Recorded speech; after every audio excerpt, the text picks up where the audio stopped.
They told you that you are far too gone, too damaged, too flawed, too stained by your past to ever be whole again. And somewhere along the way, you believed it. You replayed the mistakes, the betrayal, the addiction, the failed business, the relationship that collapsed under the weight of pride and silence. You look at your life and whisper, maybe I am just broken. But here's the raw truth. You are not broken beyond repair. You are wounded, you are bruised, you are under construction. There is a difference. The ancient Japanese art of kintsugi repairs shattered poetry with gold. It does not hide cracks, it fills them. It turns fracture into value. Your scars are not proof of destruction, they are proof of survival. Marcus Aurelius wrote in his meditations, the impediment to action advances action. What stands in the way becomes the way. The obstacle is not the end, it is the forge. In Nazi concentration camp, stripped of everything, psychiatrist Viktor Frankl observed something extraordinary. Some prisoners shared their last piece of bread.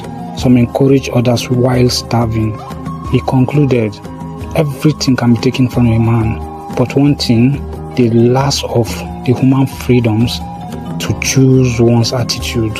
He lost his family, he lost his home, he lost his freedom, but he did not lose his meaning. And he rebuilt a life that helped millions. If meaning can survive Auschwitz, your failure cannot be the final chapter. Look at history. Nelson Mandela spent 27 years in prison. 27! Most people come out bitter, but he came out refined. He said, the greatest glory in living lies not in never falling, but in rising every time we fall. Broken or being shaped. There is a law older than empires. Pressure reveals structure. When life presses you, it does not create your weakness. It exposes what you must rebuild. A righteous man falls 7 times and rises again, says the scripture. Not if he falls, when he falls. The cycle is built into the design. Indeed, with hardship comes ease, says the scripture. Not after hardship, with it. Embedded inside the trial is the blueprint for your repair. And in the Bhagavad Gita, let a man lift himself by himself, for the self alone is the friend of the self.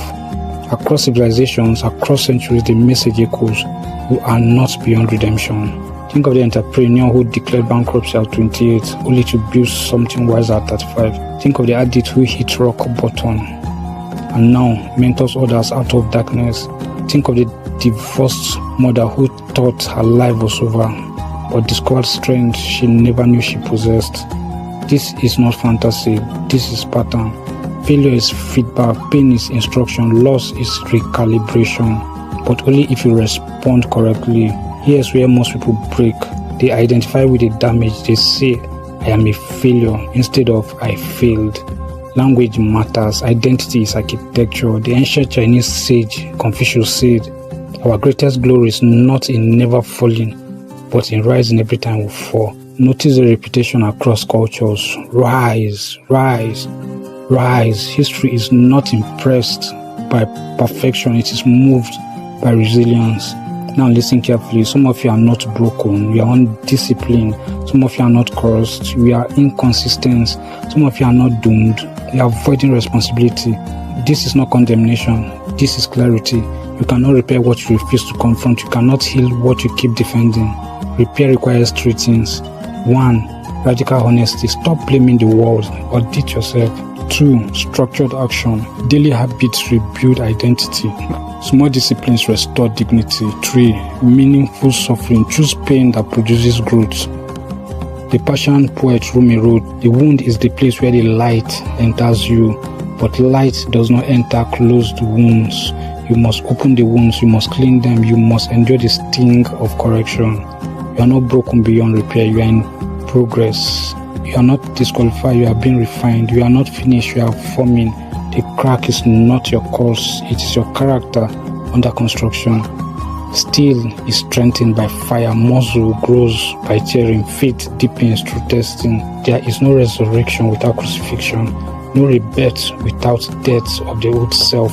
This is not punishment, it is pattern. Civilizations knew this, warriors knew this, sages knew this. The question is, do you? Right now you have 2 options. Wear your past like a prison or wear it like armor. Say, this ruined me, or say, this trained me. The event does not decide, your interpretation does. And your next action seals it. Look at yourself, not the filtered version, not the social media marks, not the rehearsed explanation, the real you. You are not broken beyond repair. You are responsible for reconstruction, and responsibility is not a burden. It is power, so rise.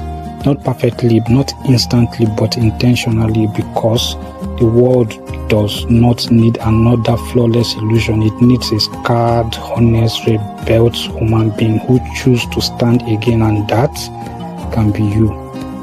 Listen carefully. This is where most people scroll to the next video. This is where comfort fights conviction. This is where the weak look for softer words. But you didn't come here for soft. You came here for truth. And here it is. No one is coming to rebuild you. Not your friends, not your critics, not your childhood, not the system. History is full of people who waited for rescue, and history forgot them. The Stoic slave-turned philosopher Epictetus said, "No man is free who is not master of himself." Mastery is not given, it is forged. And forging is violent. It is tearing away the excuses, the breaking of pride, the humiliation of starting over at zero. It is deleting the number, apologizing first, walking away from what poisons you, waking up when you don't feel like it, choosing discipline when comfort seduces you. Brutal, but necessary, because here is the darker truth. If you don't rebuild yourself intentionally, life will dismantle you unintentionally. Entropy is automatic, growth is chosen. And in the Bible it says, be transformed by the renewing of your mind.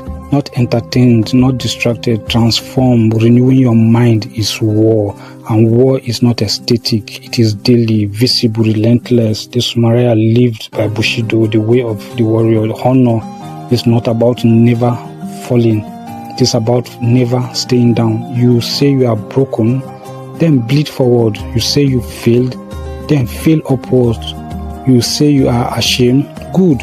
Shame can either bury you or burn the weakness out of you, but you must choose. No one drifts into greatness. No one accidentally becomes disciplined. No one heals by scrolling. You rebuild brick by brick, habit by habit, decision by decision. And yes, some days it feels unfair, good. Unfair is a training ground. Remember Viktor Frankl.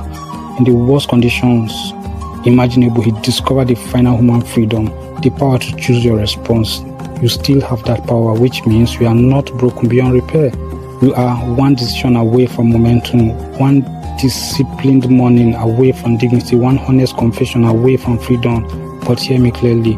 If you keep blaming, if you keep delaying, if you keep romanticizing your pain instead of reconstructing your life, then you are not broken. You are choosing decay.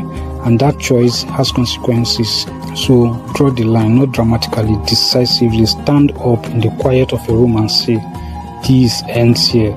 Not because you feel powerful, but because you are tired of your own excuses. The phoenix does not ask permission to rise, it burns first. So burn the old habits, burn the victim narrative, burn the addiction to comfort. And from those ashes, build something disciplined, build something honest, build something unshakable. You are not broken beyond repair. You are dangerous when rebuilt. Now decide, rebuild or remain.